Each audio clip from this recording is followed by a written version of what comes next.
आगे की तरफ डांस करती तो मतलब होता सूर्य की तरफ उड़ो, नीचे की तरफ चलती तो मतलब था उससे उल्टी दिशा में जाओ, और बाएं और दाएं जाकर वो खुराक की एकदम सही जानकारी देती जो कई किलोमीटर दूर भी हो सकती थी।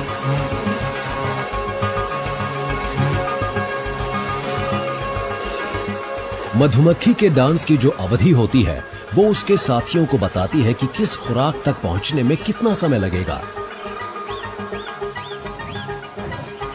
वो तो डांस के जरिए जाहिर किए जाने वाले संदेश में हवा की रफ्तार को भी शामिल करती थी, और ये साल के हर समय हर छत्ते के मामले में सच था, चाहे वो कोई भी महाद्वीप क्यों ना हो। मधुमक्खियां ये गणना बखूबी कर लेती हैं।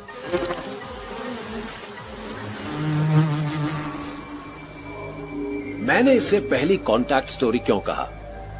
इंसान और मधुमक्खियां ये एक दूसरे से बिल्कुल अलग प्रजातियां हैं, और इनकी विकास प्रक्रिया का जो रास्ता है वो 60 करोड़ साल पहले अलग हो गया था।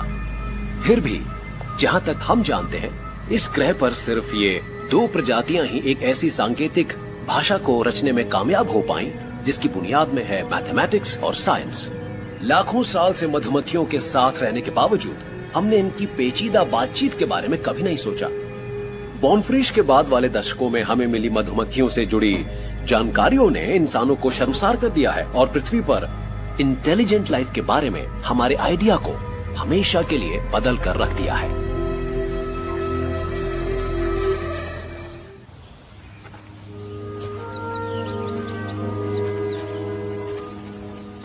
आजकल हम एक ऐसे दौर में रहते हैं जब दुनिया के लोकतंत्र बड़ी नाजुक हालत में है, पर हर जगह ऐसा है ये बात भी सच नहीं। जहां हर सदस्य की आवाज सुनी जाती है, जहां भ्रष्टाचार है ही नहीं, जहां समुदाय तर्क और डिबेट के जरिए एक राय हासिल करता है न कि दूसरों पर राय थोपता है, और ये ऐसे ही जगहों में से एक है।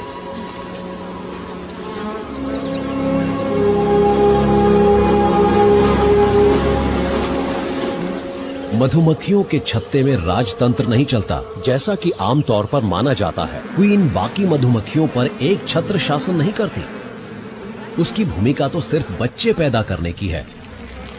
आप हैरान होंगे कि मधुमक्खियों को अगर सही खुराक और बढ़ने की पर्याप्त जगह मिले तो उनमें से ज्यादातर क्वीन बन सकती हैं। गर्म मौसम में और पेड़ों पर फूल खिलने पर क्वीन रानियों की एक नई पीढ़ी को अपनी विरासत थमा देती है। किसी छत्ते में ये वक्त आता है बसंत के आखिर या गर्मियों की शुरुआत में, जब छत्ते की तकरीबन आधी यानी 10,000 मधुमक्खियां बेचैन होने लगती हैं। ये तय करती हैं कि अब अपने मूल छत्ते को छोड़ एक नई कॉलोनी ढूंढने का समय है जिसकी जगह उन्हें मालूम नहीं। विदा लेने के बाद फिर ये वापस नहीं लौटती, और इस तरह घर छोड़ने के लिए काफी हिम्मत चाहिए।